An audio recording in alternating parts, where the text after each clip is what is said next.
അസ്സലാമു അലൈക്കും വറഹ്മത്തുള്ളാഹി വബറകാത്തു.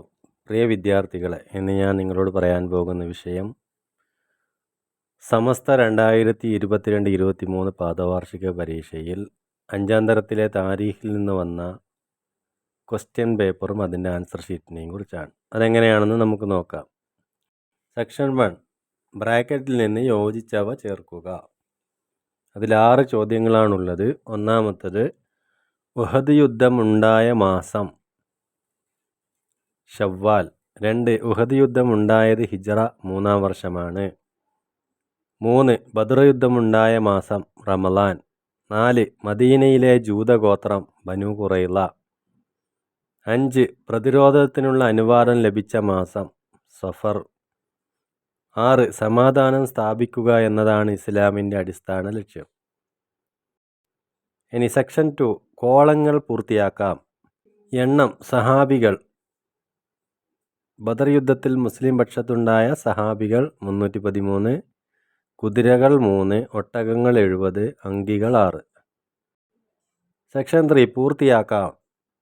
1, ബദറിൽ ശത്രുപക്ഷത്ത് നിന്ന് അബൂജഹൽ ഉൾപ്പെടെ 70 പേർ കൊല്ലപ്പെട്ടു.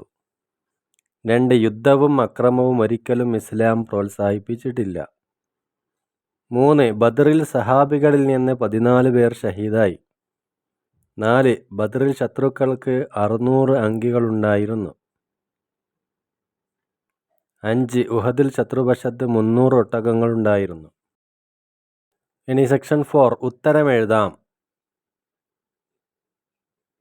1, ഉഹദിൽ ഷഹീദായവർ എത്ര? അതിൻ്റെ ആൻസർ 70 പേർ. 2, ഉഹദിൽ നബി സല്ലല്ലാഹു അലൈഹി വസല്ലമ തങ്ങൾക്ക് എന്താണ് സംഭവിച്ചത്? അതിൻ്റെ ആൻസർ ശിരസിന് മുറിവേൽക്കുകയും മുൻപല്ല് പൊട്ടുകയും ചെയ്തു. 3, ഉഹദിൽ അമ്പെയ്ത്തിൽ വിദഗ്ധരായ 50 പേരെ ജബൽ റുമാദ് എന്ന പർവ്വതത്തിൽ വിന്യസിച്ചു എന്തിനു വേണ്ടിയായിരുന്നു? അതിൻ്റെ ആൻസർ പർവ്വതത്തിൻ്റെ പിന്നിൽ കൂടി വരുന്നവരെ തടയാനായിരുന്നു അങ്ങനെ ചെയ്തിരുന്നത്. 4, അസ്വത്തും സരിയത്തും തമ്മിലുള്ള വ്യത്യാസം എന്താണ്? ആൻസർ നബി സല്ലല്ലാഹു അലൈഹി വസല്ലമ തങ്ങൾ സംബന്ധിച്ച യുദ്ധങ്ങൾക്ക് അസ്വത്ത് എന്നും അല്ലാത്തവക്ക് സരിയത്ത് എന്നും പറയുന്നു. 5, ബദറിൽ തടവുകാരാക്കപ്പെട്ട ദരിദ്രരിൽ ചിലർ മോചനം നേടിയത് എങ്ങനെയായിരുന്നു? അതിൻ്റെ ആൻസർ മദീനയിലെ 10 പേർക്ക് വീതം എഴുത്തും വായനയും പഠിപ്പിച്ചു കൊടുക്കുക എന്ന വ്യവസ്ഥയിലായിരുന്നു. സെക്ഷൻ 5, പൂരിപ്പിക്കാം. 1, ഉദിന ലില്ലദീന യുഖാതലൂന ബിഅന്നഹും ളുലിമു വ ഇന്നല്ലാഹ അലാ നസ്രിഹിം ലഖദീർ. ഇത്രയുമായിരുന്നു 5ാം തരത്തിലെ താരീഖിൽ നിന്ന് പാദവാർഷിക പരീക്ഷയ്ക്ക് ചോദ്യങ്ങൾ വന്നിട്ടുണ്ടായിരുന്നത്. വരുന്ന പരീക്ഷയ്ക്കും ഇതേപോലെ ആയിരിക്കും ചോദ്യങ്ങളുണ്ടാവുക. വിദ്യാർത്ഥികൾ നല്ല നിലയിൽ പാഠഭാഗങ്ങളൊക്കെ വായിച്ച് മനസ്സിലാക്കണമെന്ന് ഓർമ്മിപ്പിക്കുന്നു.